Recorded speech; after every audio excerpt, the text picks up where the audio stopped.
Thank you very much, Manfred. And it's exciting to see that Shell is continuing the leadership that you started out on many years ago, having been very early in the hydrogen sector. I do have one question from Vincent here in the chat. Vincent from Toyota, who quotes that, as you mentioned, Manfred, you said you will be active in the countries around Germany as well. And Vincent particularly asked, does that also include Belgium, France, the Czech Republic, Austria, and some others?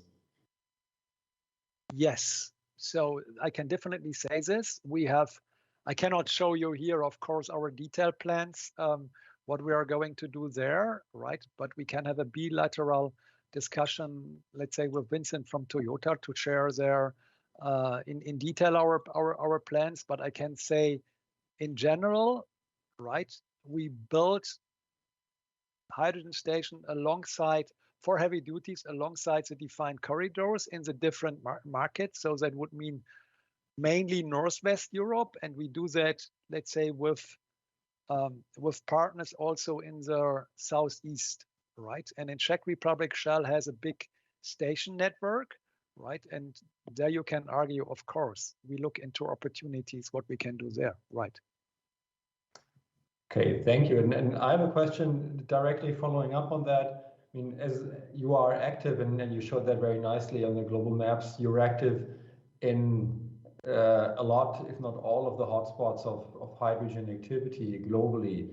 Now, of course, from a European perspective, sometimes we may think that the grass is greener on the other side.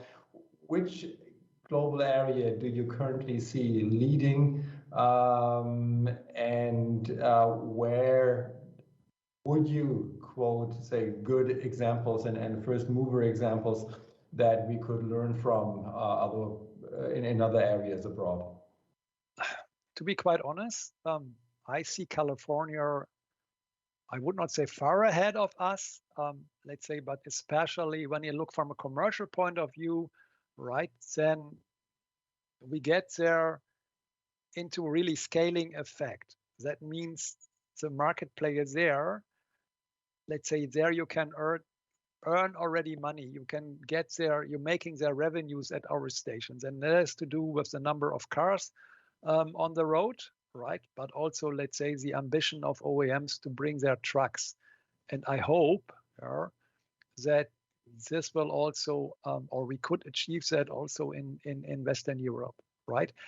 It's nice from a network operator that OEMs push you and say, hey, we need more, we want you to build more stations and we want you to operate more stations, right? That is a very luxury position, I must say. And also, let's say, China is doing a lot at the moment in the hydrogen business. There are many projects that are in the pipeline over there, and for those who are working, let's say, on global companies or at global companies, they know what I'm talking, right? Absolutely. And that has to do also with the governance framework and the structure of how funds have been set up with LCSF credit in California, or why certain things work, right?